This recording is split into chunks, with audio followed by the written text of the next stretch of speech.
Baik, kita mulai ya. Assalamualaikum warahmatullahi wabarakatuh. Kita lanjutkan materi kita dengan membahas masalah statistika deskriptif. Ya. Di materi sebelumnya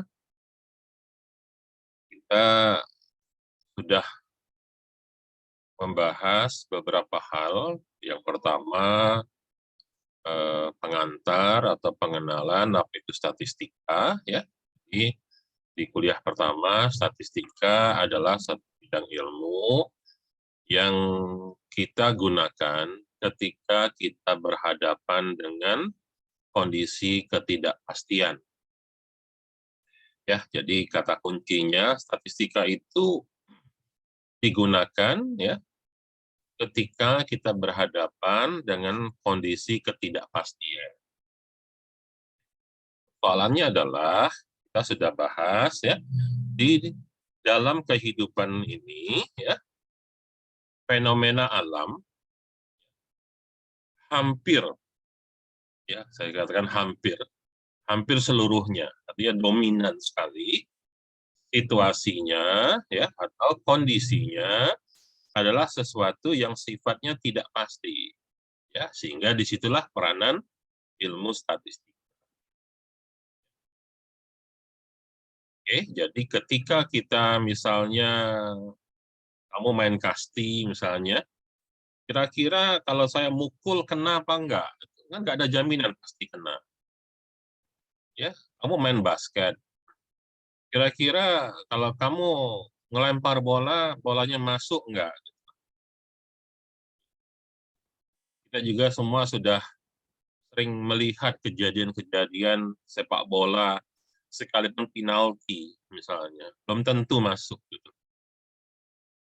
Nah, jadi ilmu statistika itu kira-kira memperhitungkan bagaimana caranya ketika kita berhadapan dengan situasi yang mengandung ketidakpastian. Itu satu. Ya. Yang kedua, kita sudah juga memahami bahwa langkah dalam ilmu statistika itu ada 5. Ada 5. Langkah pertama, mengumpulkan data. Langkah kedua, menyusun data atau mengedit data. Ya. Yang langkah ketiga, menampilkan data, menyajikan atau menampilkan. Nah, menampilkan atau menyajikan itu bentuknya ada 2, apakah dalam bentuk tabel atau dalam bentuk grafik. Itu sudah kita. Nah, langkah keempat adalah menganalisa data. Ya. Jika 1, 2, 3, 4 kita lakukan dan berhenti sampai langkah 4, itulah yang disebut dengan statistika deskriptif. Ya. Yaitu satu bidang ilmu statistika yang tugasnya adalah memaparkan atau mendeskripsikan atau menjelaskan tentang bagaimana kondisi data. Langkah 1, 2, 3, 4. Namun, jika kita lanjutkan dengan langkah yang kelima, yaitu langkah menarik kesimpulan. Ya, langkah menarik kesimpulan, atau ada yang nyebutnya langkah kelima itu adalah langkah menginterpretasikan, menerjemahkan. Maka ilmu statistikanya disebut statistika inferensial. Ya, itu sudah kita pelajari. Oke, itu di kuliah pertama ya. Kemudian di kuliah pertama juga kita mengenal jenis-jenis data ya. Ya, kamu harus paham bahwa data itu adalah sesuatu yang sifatnya jamak. Sesuatu yang sifatnya jamak. Jadi jangan salah nyebut ya, nggak boleh disebut data-data karena data itu sendiri sudah bermakna banyak. Ya, karena singularnya ya Kalau data itu cuma satu, maka disebut datum. Ya, tidak perlu disebut sebagai data-data, karena makna dari data itu sendiri sudah menunjukkan itu adalah sesuatu yang sifatnya banyak. Nah, jenis data bisa beragam, macam-macam, ya. Namun yang perlu kita pahami dan perlu kalian kuasai betul maknanya, sehingga mengerti nanti ini data apa, yaitu berdasarkan sifatnya. Berdasarkan sifat itu yang paling penting. Yang lain sih ada, ya, berdasarkan waktu ngambilnya ada, ya, berdasarkan apa namanya, berdasarkan variabel asalnya, ya. Nanti akan kita pakai juga ada, ya. Nanti ada variabel ada variabel yang disebut variabel apa namanya, variabel jadi lupa ya, jadi blank. Variabel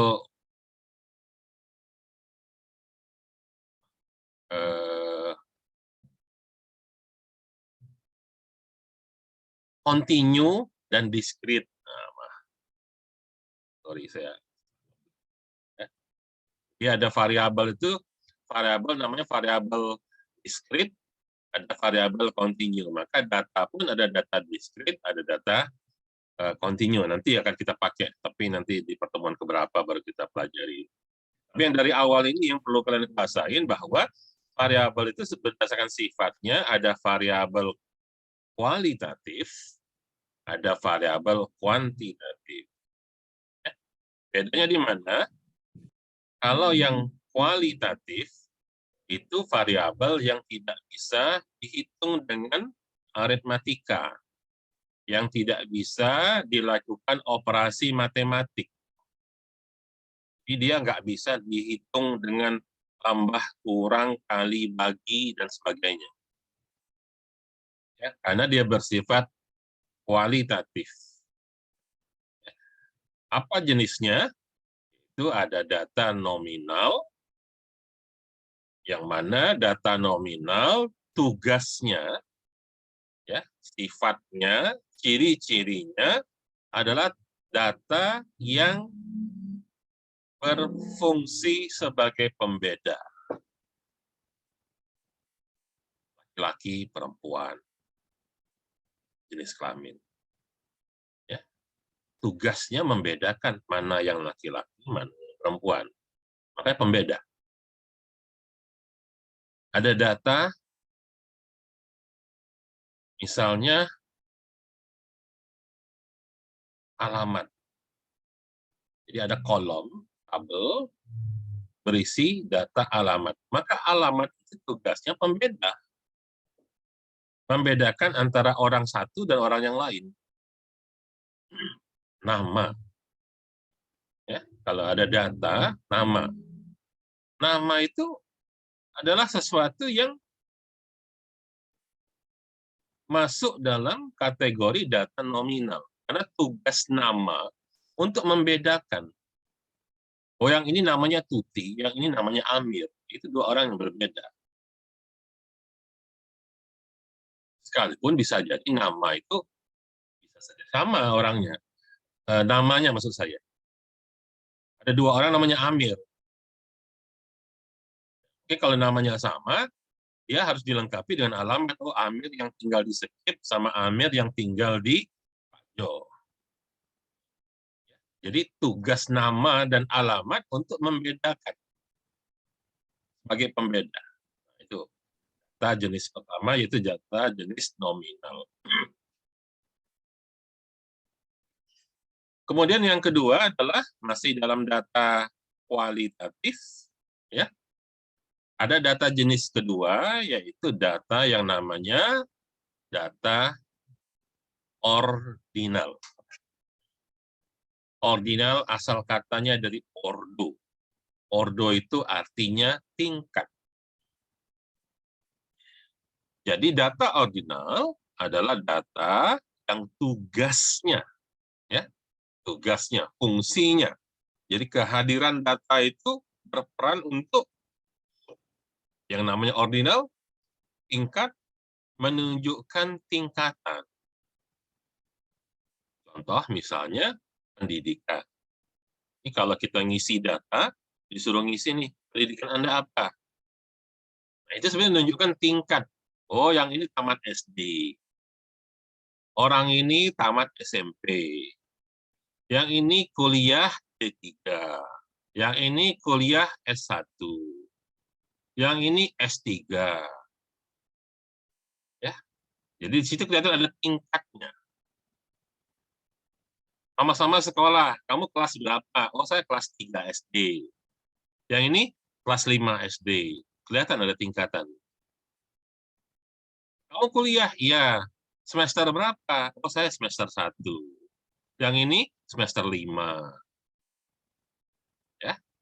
Nah, jadi data semester, data jenis sekolah, data kelas, misalnya, itu menunjukkan ada tingkatan. Jadi tolong perhatikan ya, kalau data nominal tadi tugasnya betul-betul hanya membedakan antara yang pertama sama yang kedua misalnya, dengan yang ketiga kalau itu banyak misalnya. Namanya data nominal.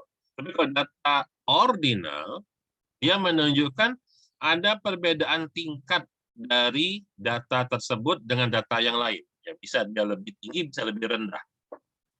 Jadi jangan salah ya, kalau kamu bilang nama adalah data ordinal, itu sama saja kamu mengakui bahwa ada orang namanya apa, itu derajatnya lebih rendah dari nama yang lain, gitu, atau lebih tinggi dari yang lain. Ya. Maka salah kalau kita bilang nama itu adalah data ordinal. Nama itu data nominal. Dan tugasnya membedakan. Nggak ada perbedaan antara si A sama si B dalam hal tingkat, derajat. Itu hanya membedakan orangnya saja yang tidak sama. Tapi kalau dia sekolah misalnya, yang satu SD kelas 5, yang satu SD kelas 6, memang ada perbedaan tingkatan. Ya. Yang tamat SMP sama tamat S3, ya yang nggak sama, tingkatnya berbeda gitu. Ya. Kalau dulu ya, pangkat atau sorry lebih tepatnya gelar ya, gelar Raden dengan gelar kalau di Palembang ini ada Raden, ada Ki Agus, ada Mas Agus, ada Kemas. Nah, itu tidak sama. Tingkatannya beda. Tapi kalau sekarang, nak namanya Raden, nak namanya Ki Agus, nak namanya Kemas, menurut kita nggak ada perbedaan lagi sekarang. Karena itu sekedar nama. Nggak berarti Raden lebih tinggi derajatnya. Gitu. Ya. Pangkat di tentara, oh jelas, itu ordinal. Jenderal pasti lebih tinggi dari kapten.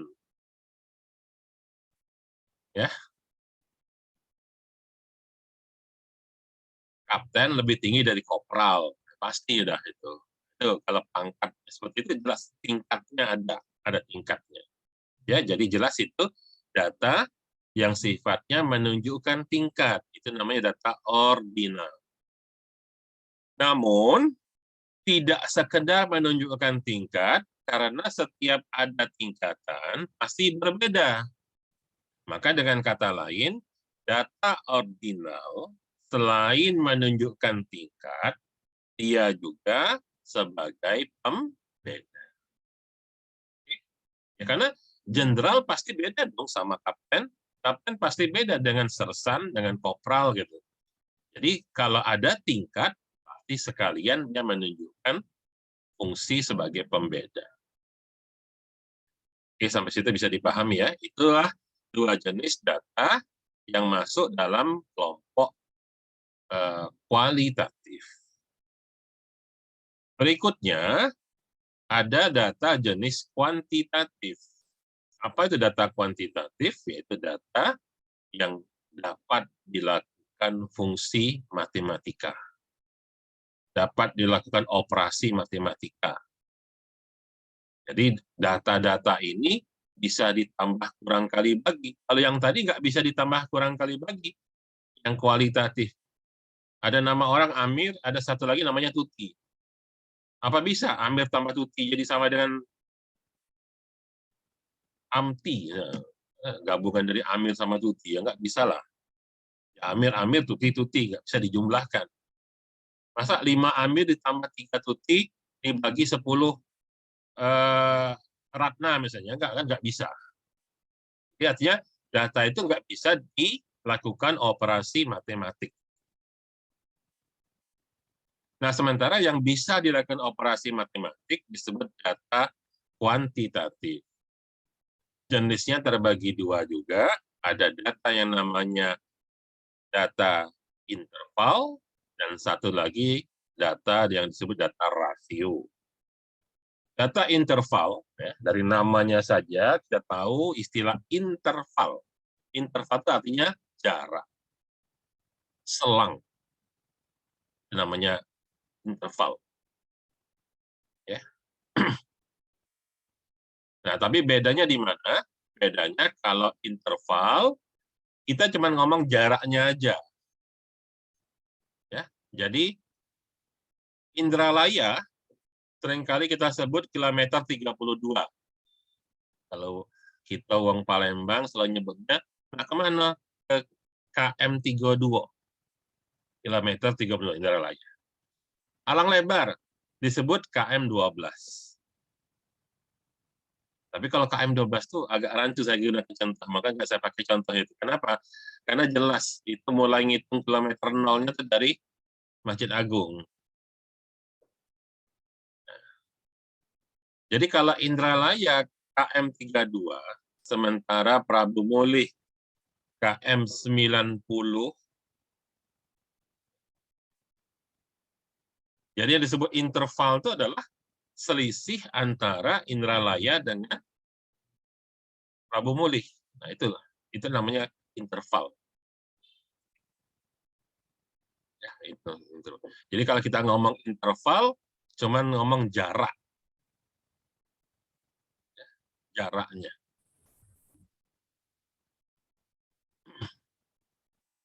Tapi karena tidak jelas ngitung nolnya mulai dari mana, maka kita nggak bisa melakukan perbandingan. Ya, kita nggak bisa melakukan perbandingan. Perbandingan baru bisa dilakukan kalau jelas nolnya dari mana. Tadi sekali lagi, Indralaya itu disebut KM 32. Ya. Karena kita akan ngitung kilometer nolnya dari Palembang. Ya. Nah, sekarang kalau Prabu Mulih itu kilometer 90, pertanyaannya ngitungnya dari mana 90 itu? Kalau ngitungnya sama-sama dari Palembang, oke, kita bisa bilang bahwa Prabu Mulih lebih jauh dari Indralaya, karena nolnya sama-sama ngitung dari Palembang. Ya. Tapi kalau seandainya Prabu Mulih tadi kita sebut kilometer 60, tapi 60-nya itu bukan dari Palembang, tapi dari Muara Enim. Yang satu ngitung dari Palembang, kilometer 32 Indralaya, yang satu lagi Prabu Mulih kilometer 60, dihitung dari Muara Enim. Jadi awalnya satu dari Palembang, satu lagi dari Muara Enim. Karena awalnya tidak sama, nolnya tidak sama, maka kita nggak bisa bilang bahwa Prabu Mulih lebih jauh dari Indralaya. Ya, nah, jadi kata kuncinya bahwa sesuatu bisa diperbandingkan seandainya memiliki nol mutlak, bahasa matematikanya begitu. Nol mutlak itu artinya kita punya tolak ukur awal yang sama. Baru bisa kita bilang bahwa ini lebih jauh, lebih dekat, ya, ada perbandingan. Ini lebih lama, ini lebih cepat, ya. Ya, maka interval, data interval, ya, adalah data, ya, jenis data yang tugasnya hanya untuk menunjukkan jarak, hanya untuk menunjukkan jarak. Sementara data yang keempat, data rasio, ya, selain dia menunjukkan jarak, dia juga bisa menunjukkan perbandingan. Mengapa? Karena datanya itu dihitung dari nol yang sama, maka dia bisa diperbandingkan.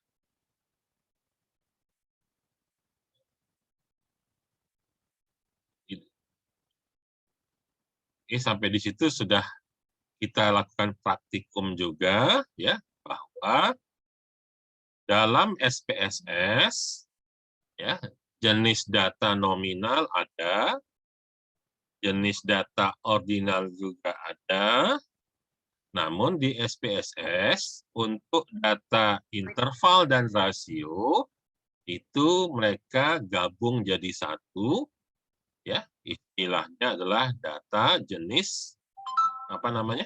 Kalau di SPSS scale, ya, scale atau data jenis skala.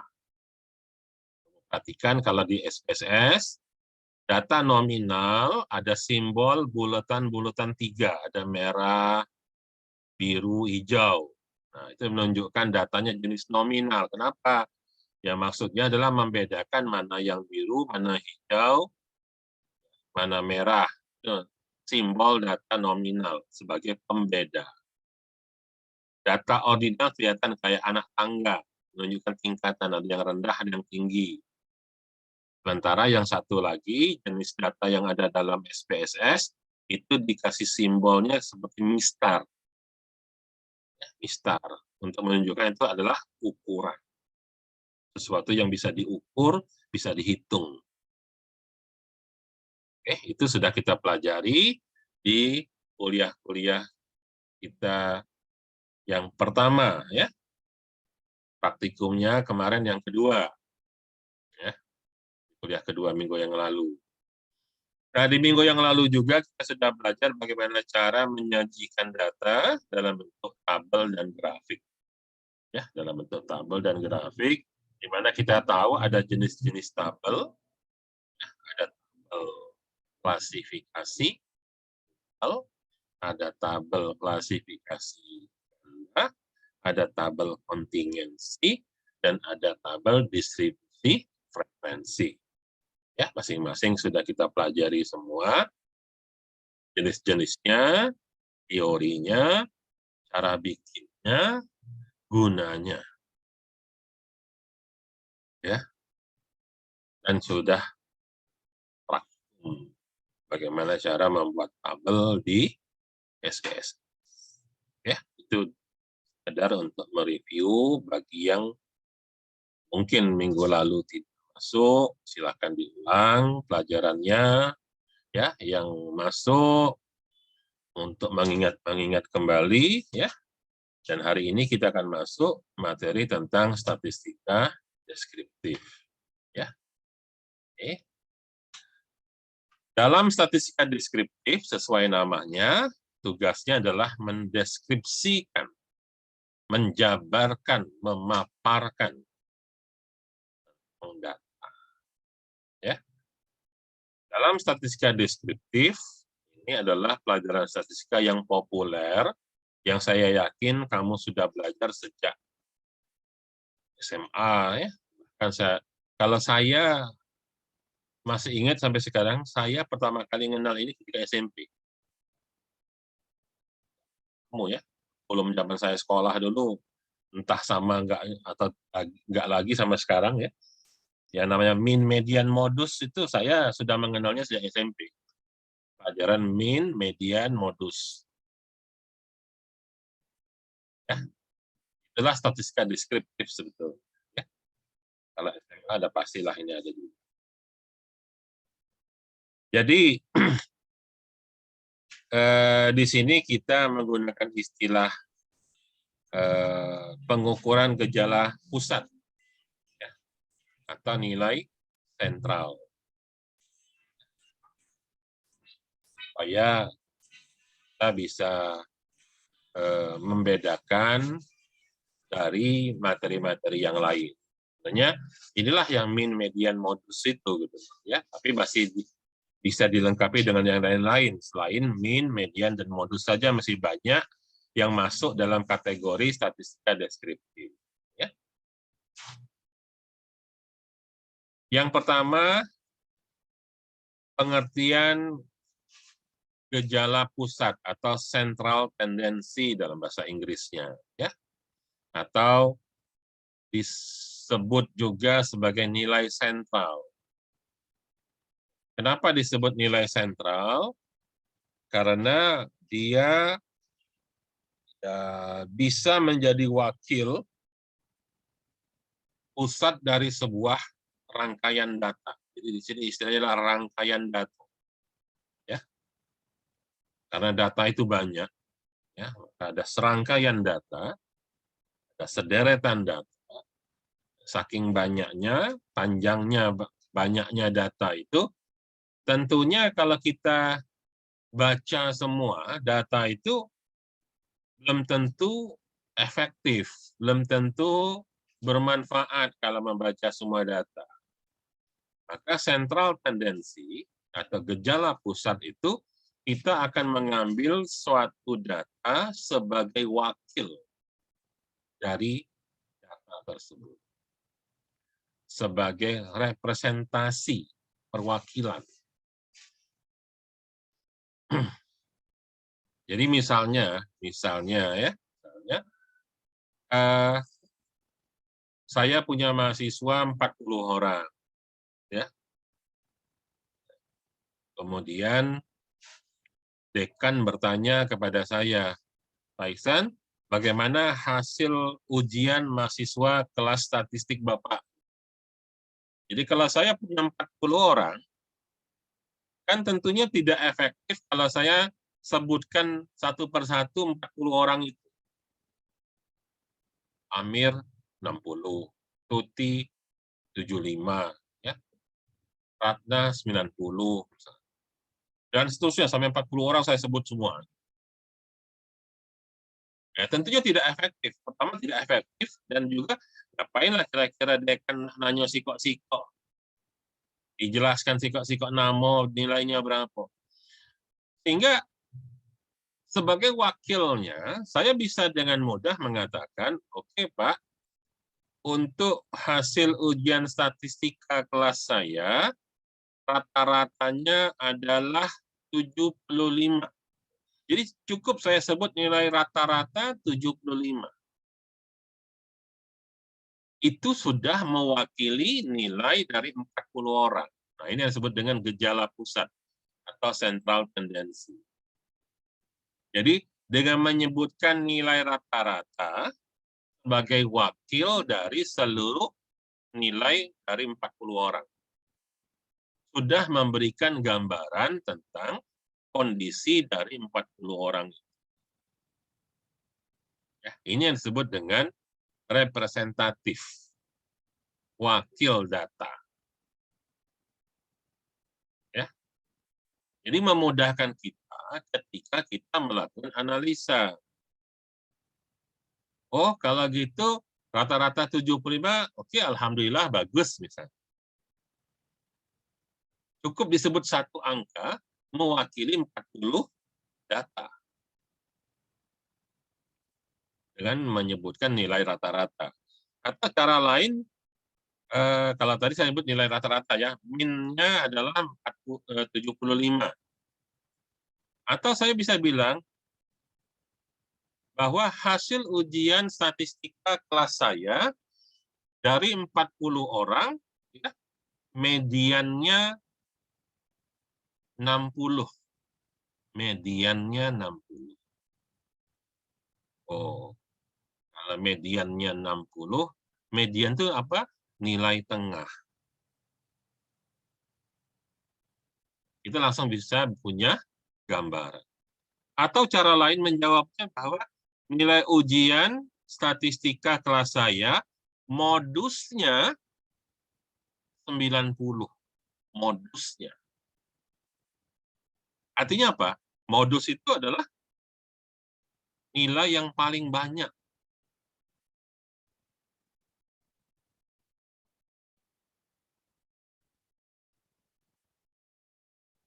Atau kalau sudah diganti menjadi angka misalnya, dari 40, modusnya B misalnya. Karena dari 40 itu, ya, ada 25 orang dapat B. Maka modusnya B. Selebihnya ada A, ada C, ada D, ada E barangkali. Atau saya jawab, modusnya A. Kenapa A? Ya dari 40 orang itu 30 dapat A. 10 selain A gitu. Jadi cukup dengan menyebutkan satu data, tapi sudah bisa menjelaskan seluruh rangkaian data. Nah, inilah pelajaran yang dibahas dalam statistika deskriptif khususnya untuk bidang pelajaran yang disebut dengan gejala pusat atau central tendency. Ya. Jadi di sini suatu data dapat jadi wakil menjadi central tendency bermakna dia mewakili seluruh dari data tersebut. Ya. Yang kedua, dia diperoleh berdasarkan perhitungan dari seluruh data. 3, objektif. 4, mudah. Dan ingat, dalam central tendency hanya akan ada satu saja yang jadi wakil. Inilah yang disebut dengan gejala pusat atau central tendency. Ya, sebenarnya banyak materi tentang central tendency ini, tapi kalau mean, median, modus, saya yakin kamu sudah tahu. Kamu sudah pernah belajar sebelumnya. Ya? Jadi mean, nilai rata-rata, median adalah nilai tengah, modus adalah nilai yang paling sering muncul. Namun yang lain masih ada juga, ada geometric mean, ada harmonic mean, ada quadratic mean, bahkan nanti juga masuk ada range, ya, ada nilai maksimum, nilai minimum, kemudian standar deviasi, ya, varian. Nah, itu adalah lanjutan-lanjutan dari materi ini semua. Ya, tapi untuk yang sekarang, ya supaya kamu tidak terlalu bingung, kita sesuaikan dulu dengan materi ketika kamu SMA, bahwa pernah belajar mean, median, modus. Ya, yang pertama mean, ya, arithmetic mean. Nah, kalau kamu waktu SMA tentunya sudah pernah belajar cara menghitung rata-rata yang kalau di sini masuk dalam kategori rata-rata sederhana. Hitung rata-rata sederhana. Artinya dia perhitungan yang tidak ada timbangan, tidak ditimbang. Nah, ini pun terbagi dua, ada data tidak berkelompok dan ada data berkelompok. Data berkelompok itu data yang mana? Ya, yaitu data yang tabelnya tabel distribusi frekuensi. Ya, yang minggu lalu saya minta untuk kamu pelajari. Ya, data berkelompok itu data yang sudah disusun berdasarkan kelompok-kelompok distribusi frekuensinya, ya, di mana setiap data akan dikelompokkan ke dalam kelas. Ya. Ya, setiap kelas punya interval kelas yang sama. Tuh, itu namanya data berkelompok. Ya. Nah, untuk data tidak berkelompok, sebenarnya perhitungannya walaupun seolah-olah di sini simbol-simbol rumusnya panjang tapi sederhana. Maksudnya adalah data X1 ditambah X2 ditambah X3 dan seterusnya sampai ke X yang ke N, ya, dijumlah, kemudian dibagi jumlah N. N itu adalah banyaknya data. Ya. Jadi nilai rata-rata adalah jumlah dari seluruh data dijumlahkan terus dibagi dengan N atau berapa banyaknya data. Ya, itulah disebut dengan nilai rata-rata. Jadi kalau ujian ada yang dapat 60, ya, ada 50, ada yang 100, ada yang 80, ya. Maka itu semua dijumlahkan terus dibagi. Dapat nilai rata-rata. Nah, cuma di sini secara matematika kita bedakan cara menulisnya. Ya, maka ini ya bedanya kamu anak SMA ya belajar statistik sama yang sudah kuliah. Ya. Kamu sini dikenalkan kita data itu ada data sampel, ada data populasi. Ya. Walaupun hitungnya sama, tapi simbolnya berbeda ya. Kalau rata-rata dari sampel, simbolnya adalah X bar. Ya, X dikasih garis atas. Nah, itu X bar. Itu simbol dari nilai rata-rata X. Sementara jumlah data N, itu N-nya N kecil. Tapi kalau populasi, kita menggunakan simbolnya adalah mu. Mu itu seperti huruf U, tapi ada ekornya. Ini huruf Yunani, bacanya mu. Ya, mu adalah simbol dari rata-rata populasi. Karena nanti kita akan punya data sampel, ada data populasi. Jangan salah lagi ya. Kalau zaman waktu sekolah SMA barangkali dianggap sama. Sekarang kita itu harus beda. Sementara di populasi jumlah data simbolnya adalah N besar, kan N kecil tapi N besar. Oke. Jadi nilai rata-rata untuk data tidak berkelompok adalah jumlah ya dari data dibagi banyaknya data. Dapatlah nilai rata-rata untuk data tidak berkelompok. Ini sederhana. Namun kalau datanya berkelompok, data yang sudah dibuat tabel distribusi frekuensi, cara ngitung rata-ratanya tidak sama. Ya. Nah, sebenarnya inilah kelemahan kuliah online ini, ya, karena nggak ada papan tulis. Ya. Ini harusnya sambil dihitung di papan tulis untuk menjelaskannya ini. Jadi sambil ada data distribusi frekuensinya, nah kita hitung. Jadi silahkan ya dicoba nanti, lihat contohnya ada nanti. Jadi menghitung nilai rata-rata dari data yang sudah dibuat tabel distribusi frekuensinya adalah nilai rata-rata atau X bar itu adalah jumlah dari FM. F frekuensi, ya. F itu adalah frekuensi.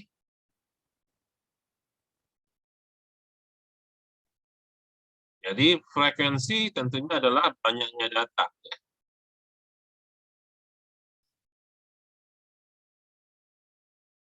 M nilai tengah. Nilai tengah dari interval data. Ya. Jadi F kali M dijumlahkan, dibagi dengan jumlah F.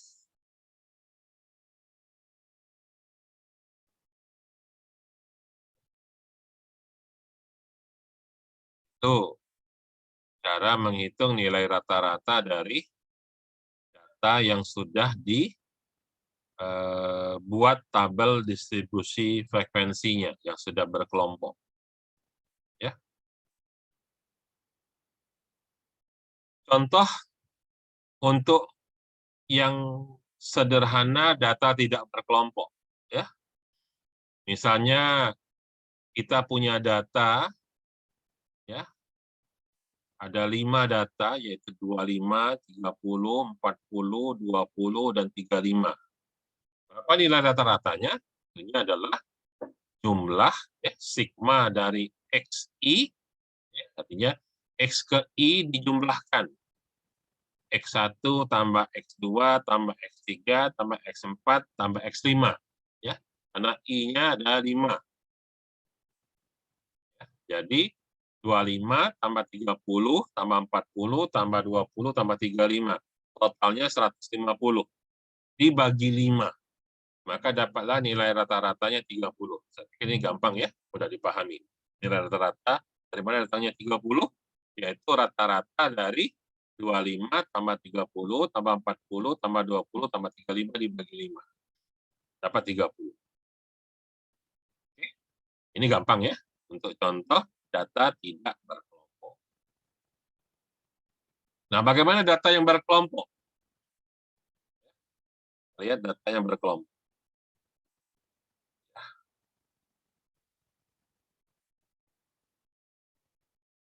Ya. Tadi seperti saya katakan, data berkelompok, data yang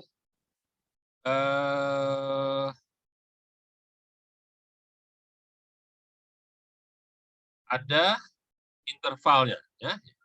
Jadi ini contoh kalau data sudah dibuat tabel distribusi frekuensinya.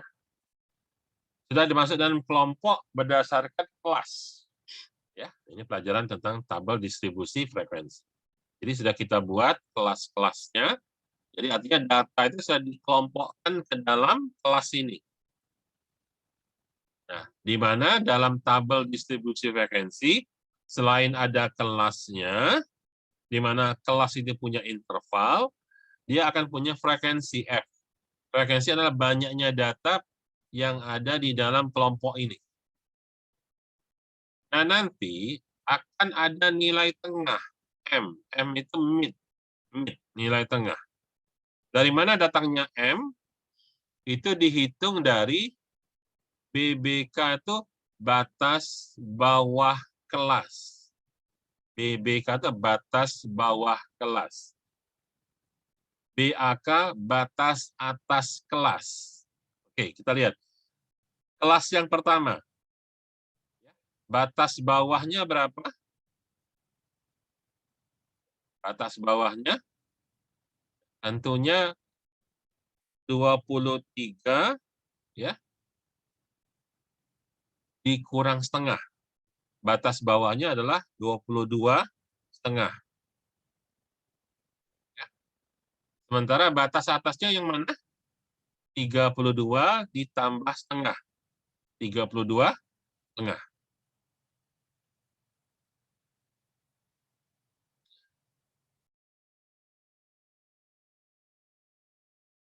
Oke. Jadi batas bawah ditambah batas atas. Dijumlahkan bagi 2. Maka dapatlah tengah-tengah dari kelas ini. Tengah-tengah dari kelas yang pertama antara 23 sampai 32 itu, tengah-tengahnya adalah 27,5. Nah, ini yang disebut M. Sementara rumus kita butuh, ini rumusnya butuh, ini tadi, mana tadi rumus yang pertama tadi? Nah, ini ya, rumusnya adalah kita butuh sigma FM, yaitu jumlah dari FM dibagi jumlah F.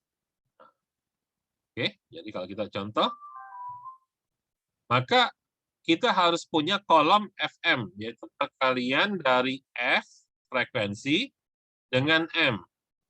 Jadi 4 kali 27,5 dapatnya 110. Ya.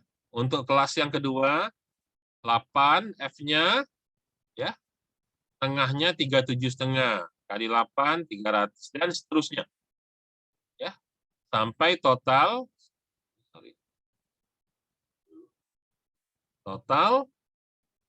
dijumlahkan kolom FM ini, maka dapatlah sigma FM atau jumlah FM sebesar 2795,0. Jumlah sigma FM. Sigma F-nya adalah 50, jumlah dari kolom F.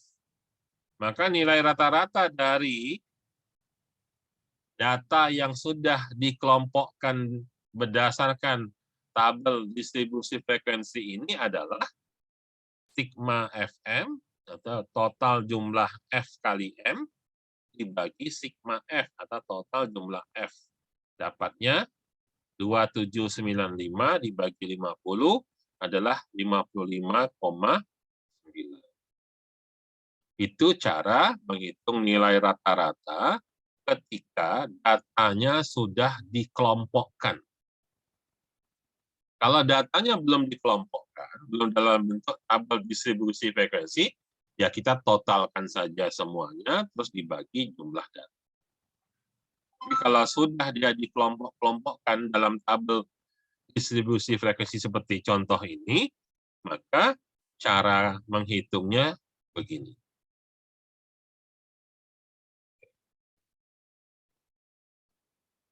Ya, nanti kamu pelajari ya. Ini penjelasannya ada di sini ya. Bagaimana cara menghitung nilai tengah ya. Ya.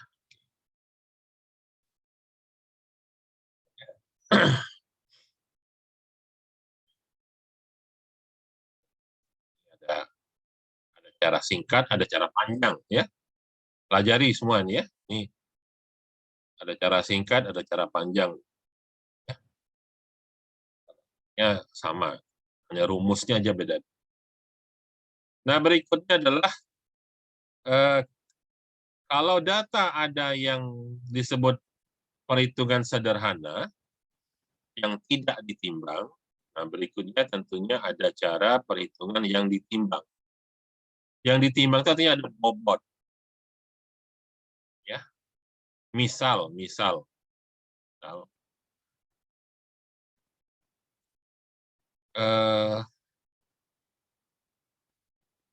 seandainya kamu ujian statistik, ya, ujian statistik, dikasih soal yang sama dengan ujiannya anak S2, pelajaran statistik juga. Jadi kamu anak diploma, duduk dalam ruang ujian yang sama dengan anak S2. Dikasih soal yang sama, waktu yang sama.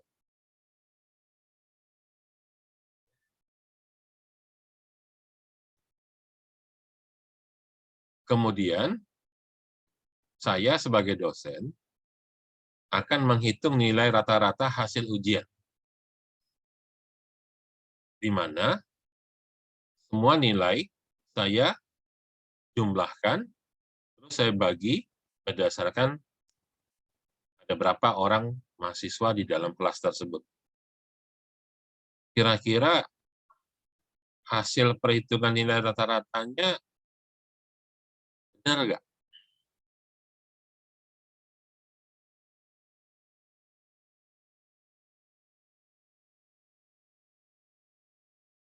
Secara logika, pasti anak S2 jauh besar kemungkinan untuk bisa menjawab soal jika soal itu diberikan sama ke anak diploma. Sehingga tidaklah adil kalau menghitung nilai rata-rata semuanya dianggap sama. Ya. Nah, ini yang disebut dengan diberi bobot atau ditimbang. Maksud ditimbang itu ada bobotnya.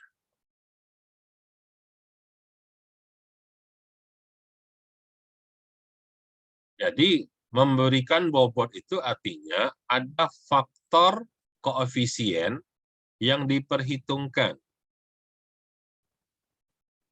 Ya. Jadi misalnya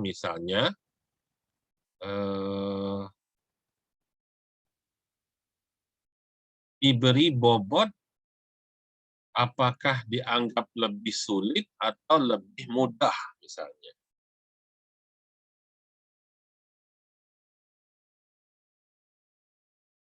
Misal,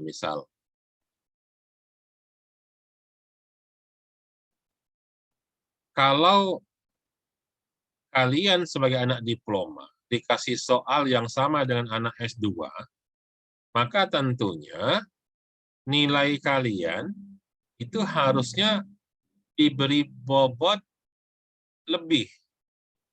Ya, misalnya, kamu dapat 7 atau dapat 8, katakanlah dapat 8, sementara anak S2 juga dapat 8. Sama-sama dapat 8. Ya. Nah, seharusnya siapa yang lebih pintar? Ya harusnya kamu, karena seharusnya kamu dikasih bobot lebih tinggi. Ya. Itu namanya dikasih bobot namanya. Jadi ngitung rata-ratanya ada bobot, ada weight namanya di kalau bahasa Inggris. Jadi nilai 8-nya kamu itu mungkin dianggap sama dengan nilai 10 gitu. Ada faktor pengalinya. Atau dibalik.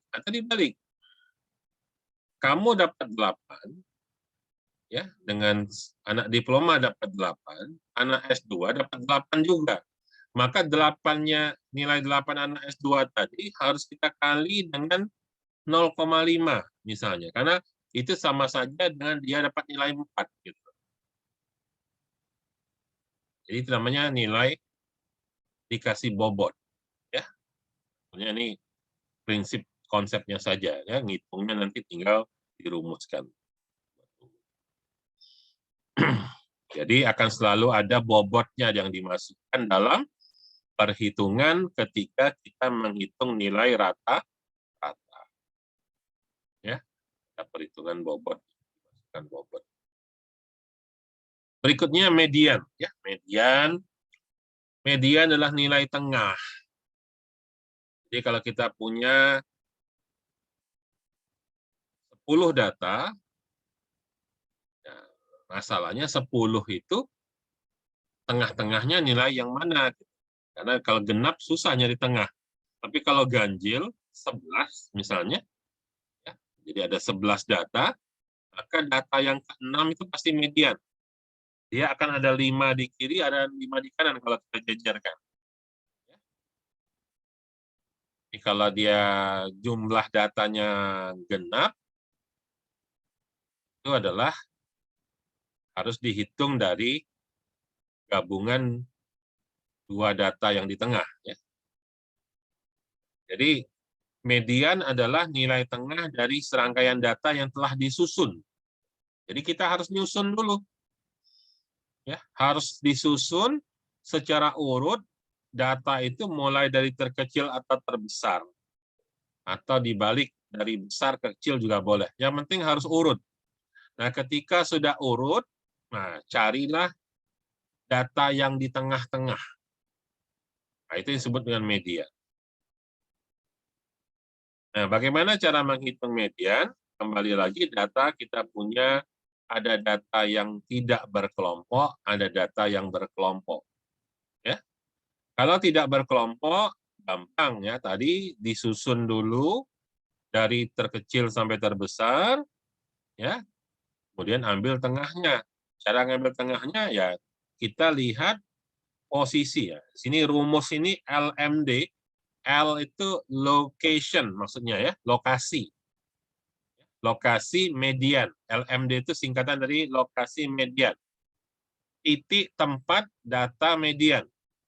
Yaitu data kita ada N tambah 1 bagi 2. Jadi kalau saya tadi contoh misalnya, kita punya data 11. Maka 11 tambah 1, 12 bagi 2, 6. Maka mediannya adalah data yang ke-6. Ke-6, bukan 6 ya. 6 itu bukan data. Posisinya yang ke-6. Kalau saya punya data sebanyak 101, maka mediannya adalah 101 tambah 1, 102 dibagi 2, yaitu 51. Jadi data yang urutan ke-51 itulah median. Nah, itu kalau dia datanya ganjil. Tapi kalau datanya genap, gimana coba?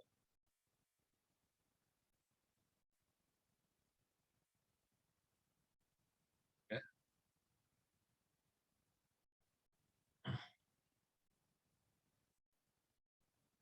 Ya, jadi median adalah data yang terletak pada posisi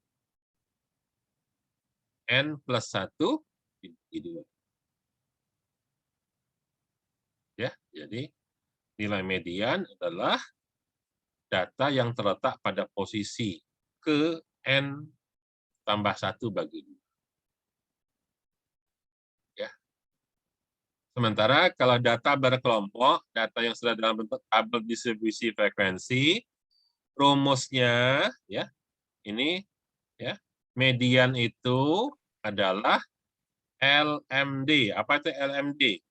LMD itu rumus untuk batas bawah kelas yang mengandung median. Batas bawah kelas yang diduga mengandung median. Ya. Nih, ditambah ya, buka kurung kurawal ya. Ini ya, N per 2 dikurang FLMD. FLMD, frekuensi kumulatif sebelum batas bawah kelas yang diduga mengandung median. Ya. FMD, frekuensi kelas mengandung median. KI, kelas interval. Ini harus dilihat contohnya ya, kita lihat contoh. Harus kamu hitung sebenarnya ya. Kalau di kelas ada papan tulis enak, kita bisa ngitungnya dengan mudah. Ya, jadi coba dipakai contoh data yang tadi. Data yang ini tadi. Nah, ya.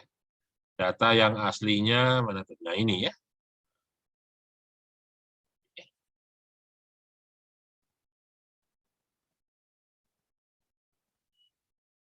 Tadi ada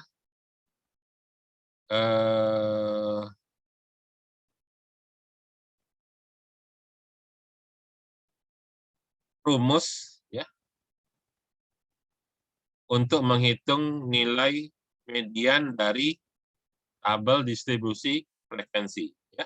Tadi saya sebut tadi ada diduga mengandung median. Oke, ini kelas yang mengandung median. Kira-kira, ya, kalau kita kembali ke contoh di sini, nah ini, kita balik ke sini, contoh ini datanya. Kira-kira kalau datanya tabelnya seperti ini, dugaan kamu kira-kira mediannya ada di mana? Ada di kelas yang mana? Ini ada 1, 2, 3, 4, 5, 6, 7 kelas. Dari tabel ini, kita punya 50 data yang tersebar dalam 7 kelas. Kalau kita duga-duga, kira-kira di mana letak mediannya?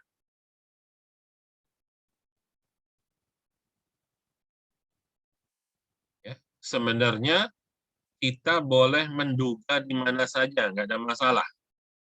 Kita mau memilih yang mana saja. Tapi yang paling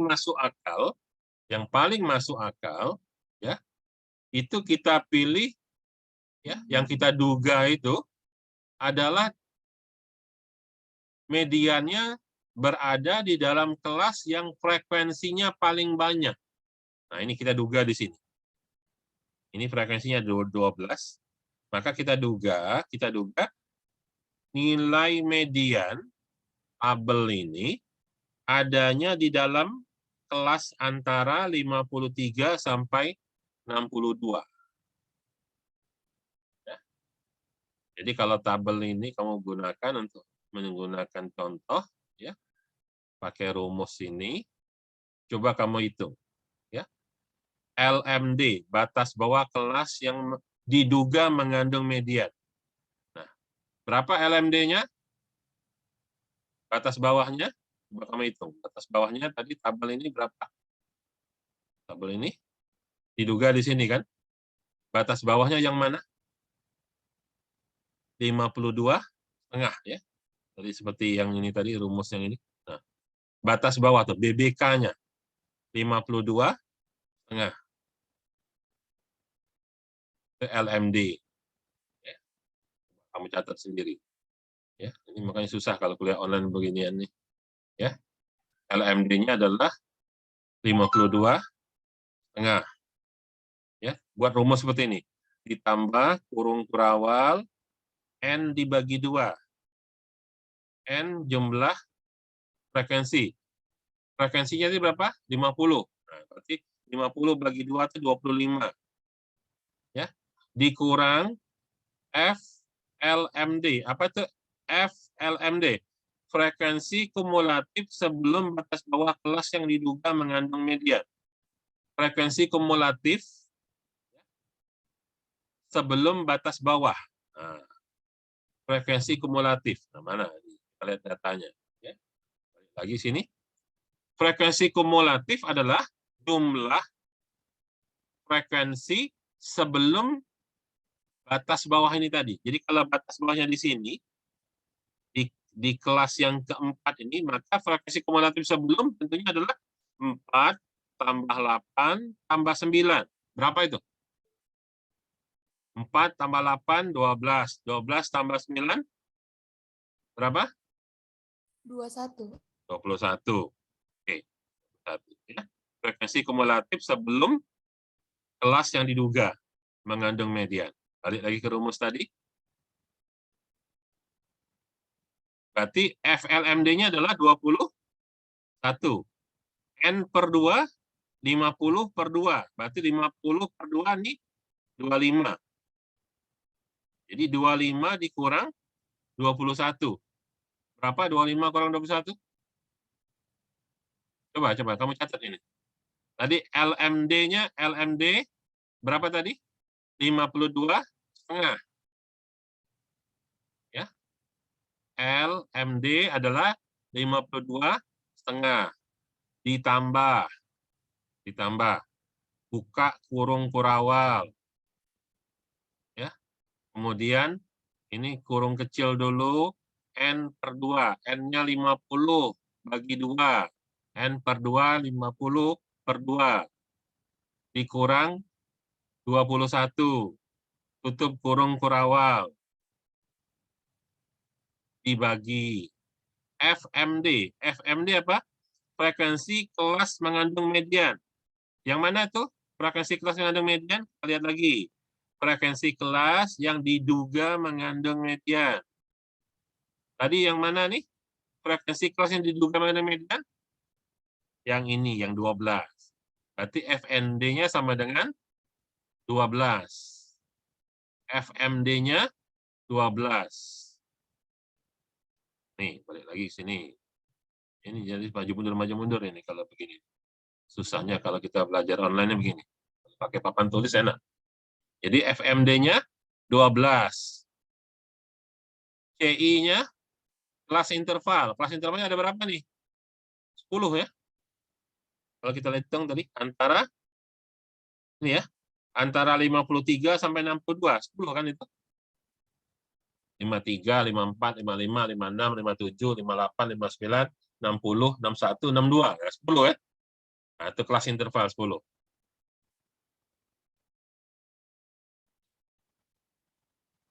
Jadi, coba dihitung nih.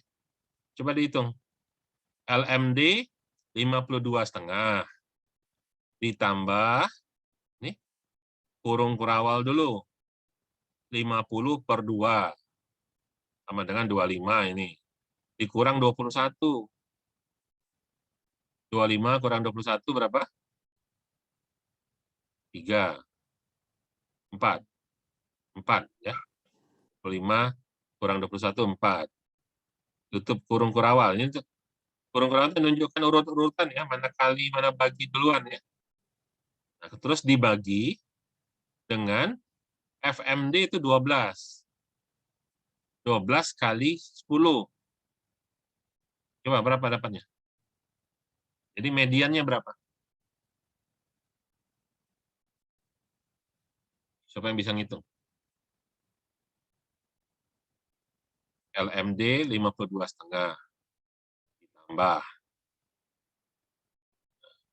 kurung kurawal artinya harusnya dioperasikan, dihitung ke dalam sini ya. 25 dikurang 21. Ini jadinya 4 yang ada di dalam ini.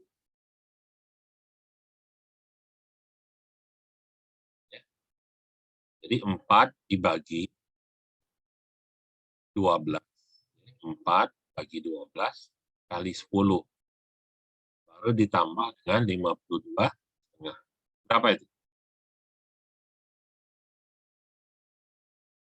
Bisa nggak menghitung median? Berapa dapatnya?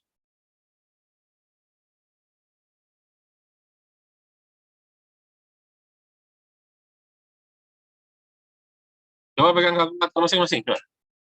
Pegang kalkulator. 25 kurang 21. Sama dengan 4. 4 dibagi 12. Sudah? Dapat berapa? 4 bagi 12.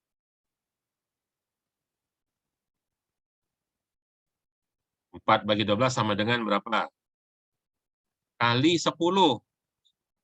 Sama dengan berapa?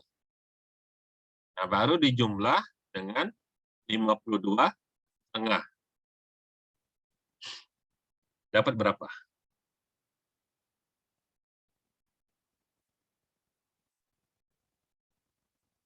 Dapat nggak ininya? Nilai median.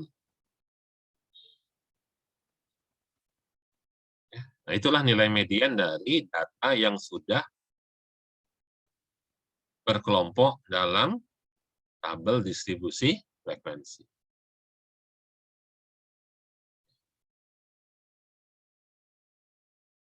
Tadi saya katakan, yang paling mudah menduganya itu adalah cari yang frekuensinya paling banyak.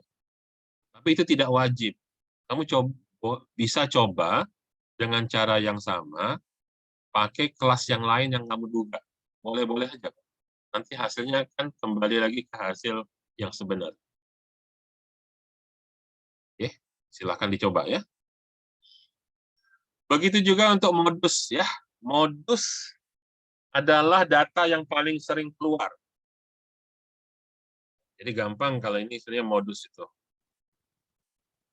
Jadi kalau di sini dikasihkan contoh 4, 6, 8, 10, 12. Maka tidak ada yang jadi modus. Kenapa? Semuanya data hanya keluar satu kali. Tapi kalau 4, 8, 4, 6, 8, 8, 10, 12. Maka 8 muncul 2 kali. Maka dia jadi modus. Jadi modus itu adalah data yang paling sering keluar. Yang lain hanya keluar sekali, dia 8 ini keluarnya 2 kali. Maka dia jadi modus. Tapi contoh ada lagi 4, 6, 8, 8, 10, 12, 12, 14. Nah, kita lihat. 8 2 kali, 12 juga 2 kali. Jadi dia sama-sama data yang sering keluar, sering muncul. Jadi kalau data yang tidak dikelompokkan, cukup kita cari mana yang paling sering keluar, paling gampang.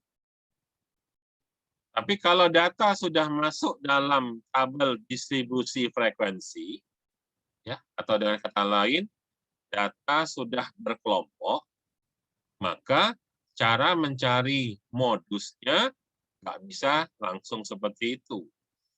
Ya, mirip-mirip seperti kayak kita cari menghitung median tadi.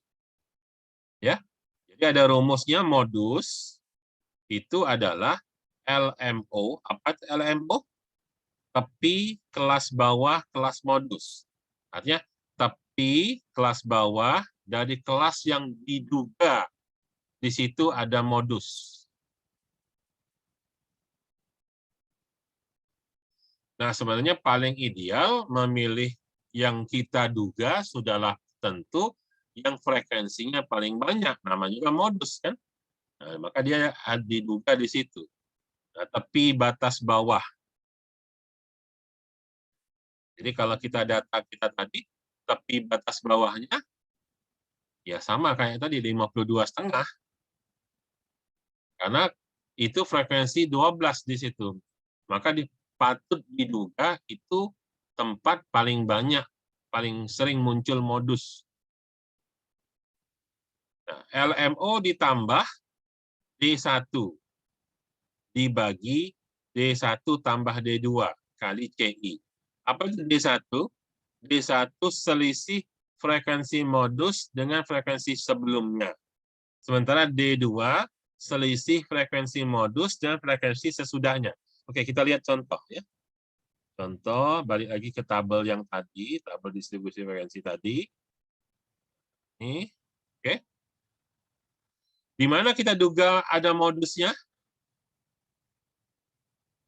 Paling tepat dugaan kita ada di kelas antara 53 sampai 62. Kenapa? Karena frekuensinya paling tinggi. Nama juga modus. Modus itu yang paling sering muncul namanya. Maka paling ideal kita menduga di sini. Kalau median tadi, sebenarnya boleh-boleh saja kamu nebak yang manapun boleh gitu loh. Nanti ujung-ujungnya kembali lagi ke hitungan yang hasil yang sebenarnya gitu. Tapi kalau sini rasa-rasanya tidak masuk akal kita bilang saya menduga, namanya walaupun menduga ya, tapi menduga itu cari menduga yang paling masuk akal. Masa menduga modus ada di antara 83 sampai 92, pada jumlahnya paling sedikit, cuma 3. Karena modus adalah yang paling banyak muncul, ya tentunya paling kita duga di tempat yang frekuensinya paling tinggi di sini, ya di interval yang ketiga, interval yang keempat, kelas yang keempat, yaitu antara 53 sampai 62. Antara 53 sampai 62. Oke, kita duga. Maka LMO-nya, batas bawah kelas yang diduga mengandung modus, adalah 52,5. Ditambah D1. Apa D1 tadi? Selisih. Tadi apa tadi definisinya? D1 itu selisih frekuensi. Coba baca lagi. Modus. Selisih frekuensi modus dengan frekuensi sebelumnya. Ya, selisih frekuensi kelas modus dan sebelumnya. Oke, sebelumnya. Kita lihat, balik lagi ke tabelnya. Ini frekuensi kelas yang diduga mengandung modus adalah 12. Dengan yang sebelumnya yang mana? Yang atasnya, yaitu kelas yang ketiga, yaitu 9. Selisihnya berapa? 12 kurang 9. 3. Berarti nilai D1-nya adalah 12 kurang 9. Itu 3.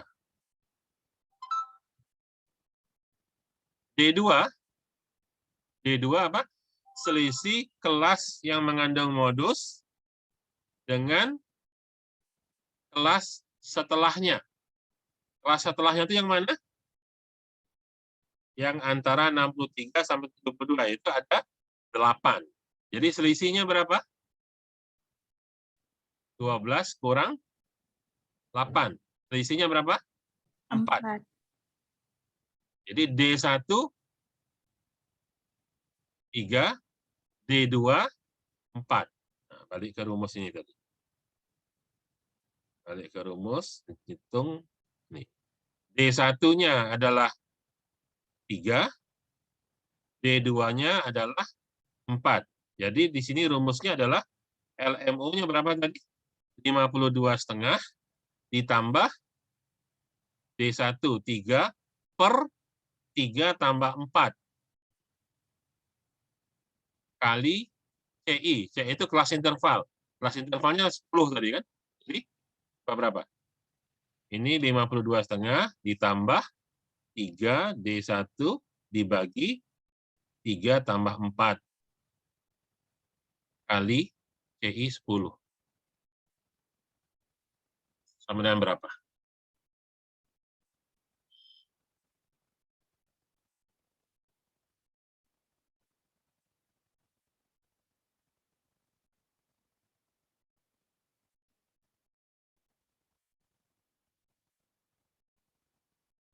Dapat berapa? Hmm? Ya, tentunya kamu tahu ya, kalau dalam perhitungan, kalau ada kali sama bagi, sama tambah, mana yang harus dihitung duluan, jangan salah.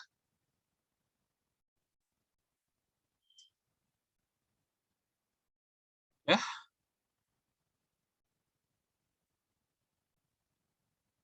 nah, kamu perhatikan, kalau kamu ngitungnya benar tadi, ya, kalau kamu ngitungnya benar, ya, memang ini ideal. Dalam kenyataan, dalam dunia nyata, ideal tuh boleh dikatakan nggak mungkin terjadi gitu. Ideal itu min sama dengan median sama dengan modus. Itu ideal. Tapi kalau kamu ngitung, tadi kamu perhatikan, nilai minnya dapat berapa, mediannya berapa, modusnya berapa. Mungkin angkanya beda-beda, tapi perbedaan itu tipis.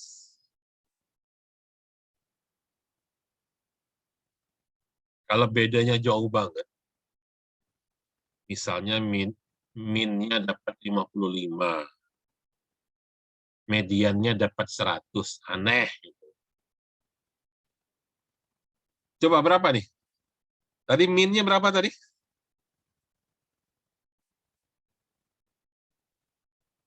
Minnya berapa, median berapa, modus berapa?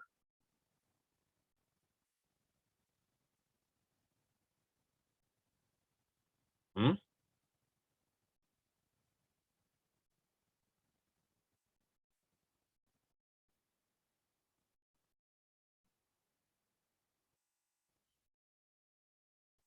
Saya janji ya, nanti di ujian akan ada.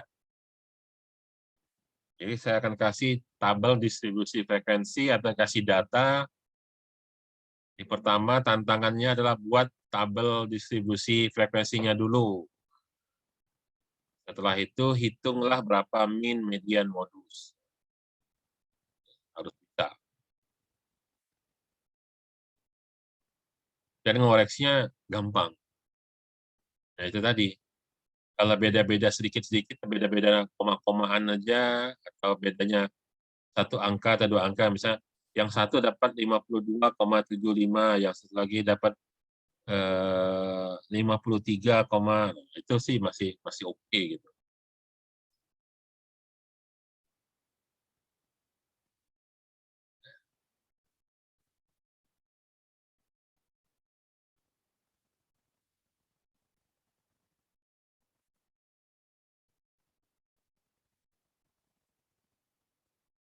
Ada yang bisa nggak?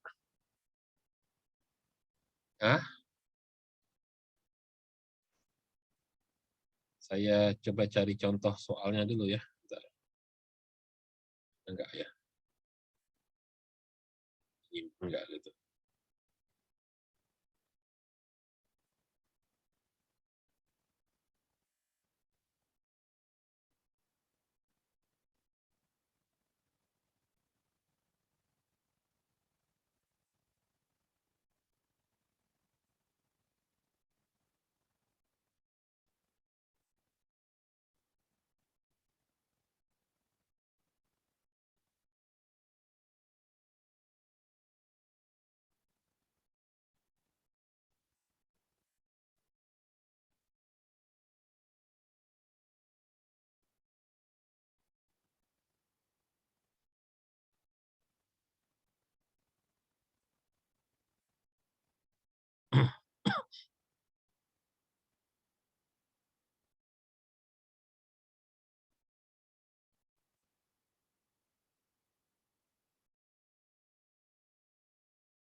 Nah, ini ada contoh. Nah, ini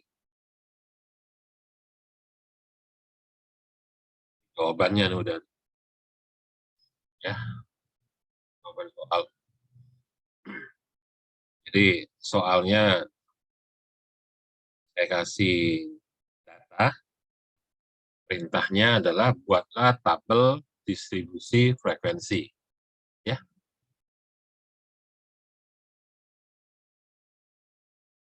sama ini, tabel yang tadi, data yang sama tadi.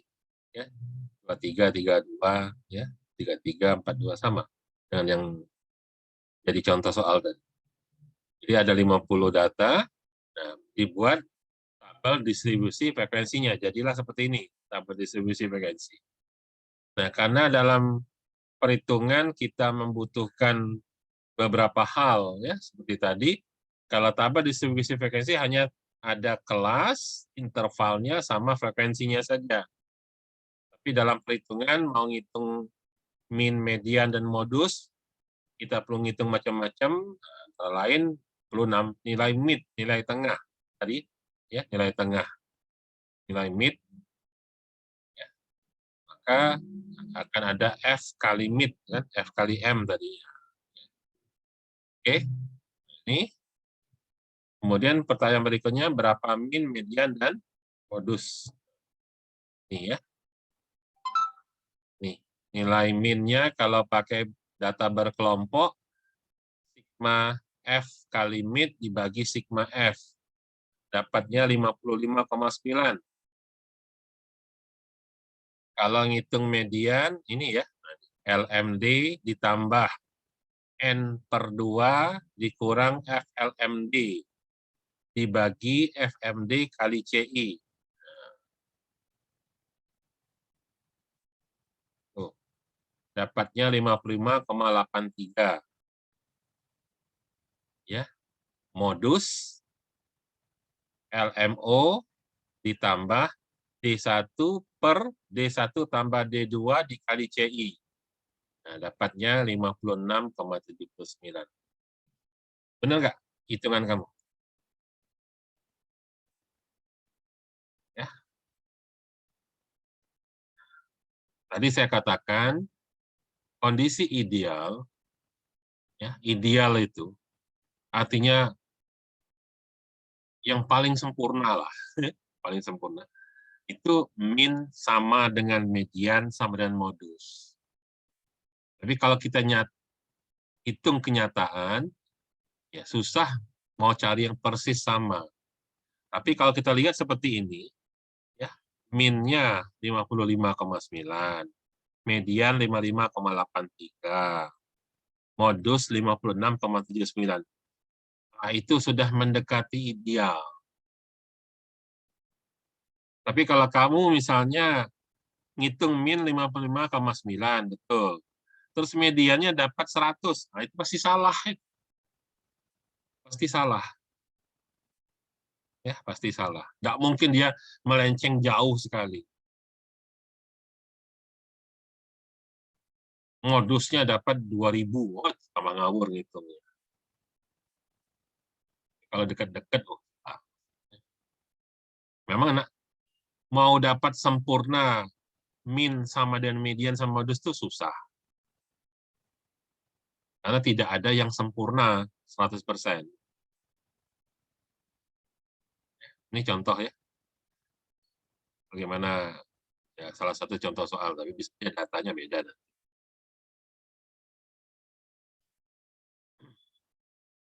Ya,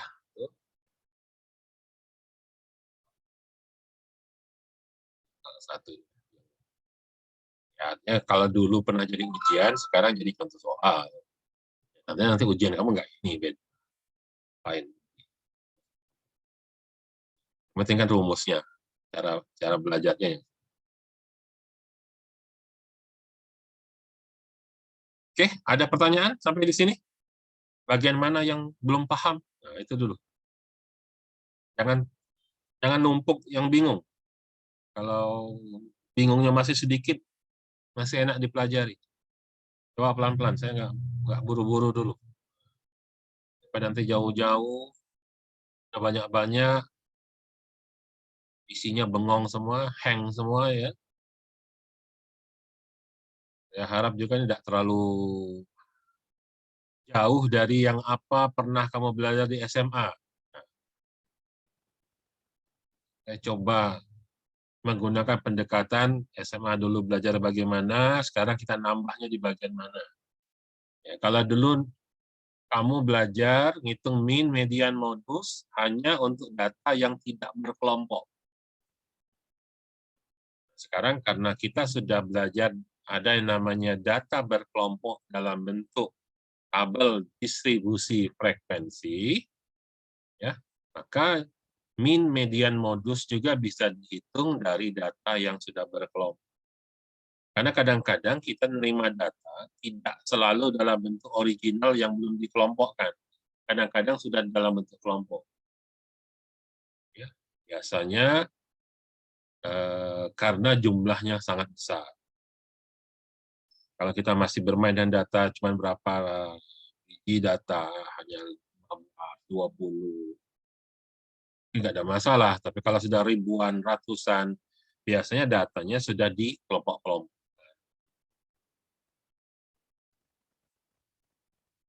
Ada yang mau ditanyakan di sini? Hah? Ada yang kesulitan nggak dengan mengerjakan tugas minggu lalu? Bikin grafik sama tabel? Hah? Kalau ada yang kesulitan ngomong, nggak bisa di bagian mana? Ya, jangan nggak bisa. Kalau nggak bisa sedang belajar, itu wajar. Ya, kalau nggak bisa, Pak, saya kok gagal? Saya nggak bisa. Atau saya lupa, Pak, menunya, klik apa aja. Hanya saya itu sekarang. Jangan nggak bisa ketika ujian. Nanti sudah nggak bisa ketika ujian, lebih-lebih kalau nilai sudah keluar. Saya nggak ada komplain-komplainan ya. Kalau saya sedang posting nilai di SIMAK, yang E tetap E, nggak berubah. Nggak ada cerita, Pak, tak tolong, ujian susulan, segala macam, nggak ada. Kalau mau ngomong sekarang, lagi belajar nih, Pak. Saya belum bisa bagian ini, Pak. Saya bikin tabelnya gagal, saya grafiknya nggak bisa. Saya kok salah, atau grafik saya kok nggak sama dan punya kawan gitu. Kawan bikin begini, saya jadi begini gitu, lain. Ya, kalau ada mau tanyakan silakan. Ya.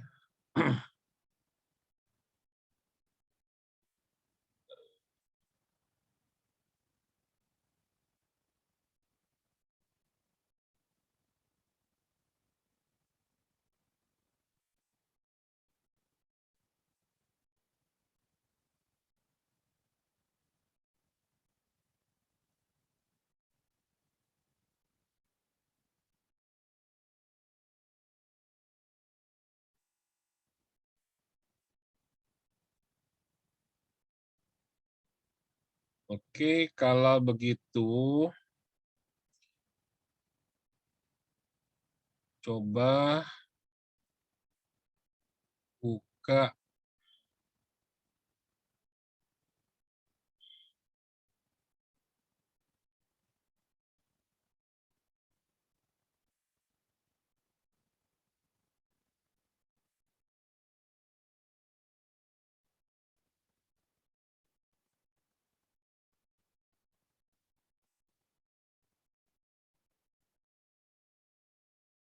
di materi kuliah yang minggu lalu, ya,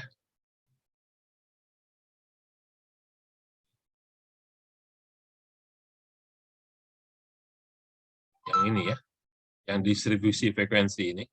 Oke, saya nggak nyebut-nyebutnya sebagai tugas waktu itu, saya diemin aja, nggak saya bilang jadi tugas. Oke, di materi yang cara bikin ini, cara bikin tabel distribusi frekuensi. Oke, ya, ini contoh. Ini kan soal yang ujian tadi, nah, yang kita hitung tadi berapa min, median, modus. Ini ya, data 10 dagang ke 16. Ini kan dipakai untuk contoh cara bikin tabel distribusi frekuensi ya. Nah, di belakang sekali, ini ada data. Sebenarnya dulu nggak saya suruh jadi tugas sih. Nah, sekarang coba ini jadi tugas. Ya, coba kamu buat tabel distribusi frekuensinya, kemudian hitung berapa min, median, dan modusnya. Ini ada 150 data. Ya, ini ada data, ini data. Hitung min, median, modus. Ya,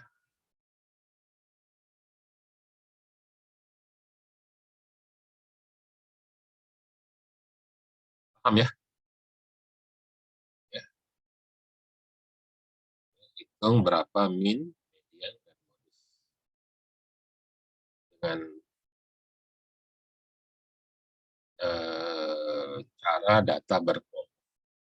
Jadi artinya dia kamu buat dulu tabel distribusi frekuensi. Jadi, tugasnya itu 4. 1, buat tabel distribusi frekuensinya. 1, 2, hitung min. 2, median. 3 ya, 4 modus.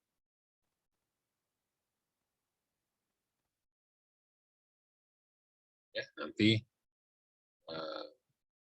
ini ada di slide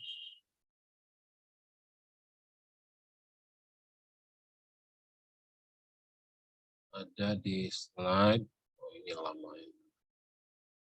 Pindah.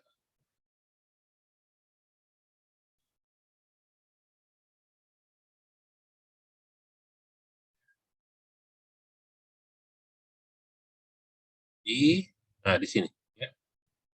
Di slide distribusi frekuensi. paling ujung belakang sekali, ya. Yang sudah ngedownload pasti tahu. Ya, nggak tahu kalau ada yang belum ngedownload. Ya, ada. Paling akhir dari distribusi frekuensi. Ya. Itu nanti jadi tugas evaluasi belajar minggu. Ya. Oke. Kita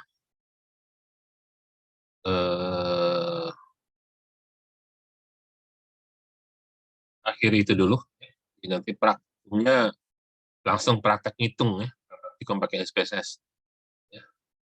Jadi kita khusus menggunakan SPSS minggu ini. Jadi supaya kamu nggak terlalu, ya, coba latihan dulu, kan membuat tabel distribusi frekuensi, kemudian menghitung mean, median, dan modus. Oke, cukup jelas? Ada yang mau ditanyakan? Ya, kalau nggak ada, kita akhiri kuliahnya untuk hari ini. Akan dikerjakan tugasnya, ya. Kita lanjut minggu depan dan materi selanjutnya nanti. Oke, terima kasih atas perhatiannya. Assalamualaikum warahmatullahi wabarakatuh. Waalaikumsalam. Waalaikumsalam.